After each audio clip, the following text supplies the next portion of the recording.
முதலமைச்சர் செல்வி ஜெயலலிதா உத்தரவுப்படி 8 மற்றும் 10ஆம் வகுப்பு பயின்றவர்களுக்கு கட்டணமின்றி தொழிற்பயிற்சி வழங்க மாணவர் சேர்க்கை நடைபெற்று வருகிறது.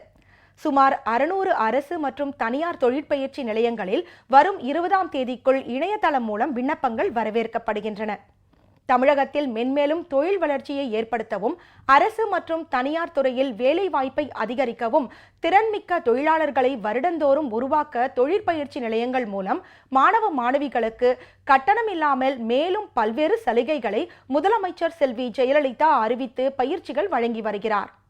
அதன்படி இந்த ஆண்டு மாணவ மாணவிகளுக்கான சேர்க்கை தற்போது தொடங்கியுள்ளதாக தமிழக அரசின் வேலைவாய்ப்பு மற்றும் பயிற்சித்துறை இன்று வெளியிட்டுள்ள செய்திக்குறிப்பில் தெரிவித்துள்ளது.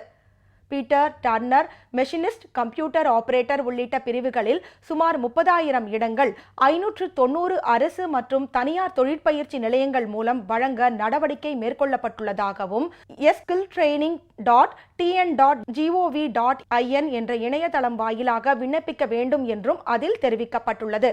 8 மற்றும் 10ஆம் வகுப்பு பயின்ற ஆண்களுக்கான வயது வரம்பு 14 முதல் 40 என்றும் பெண்களுக்கு வயது உச்சவரம்பு இல்லை என்றும் அந்த செய்திக்குறிப்பில் குறிப்பிடப்பட்டுள்ளது.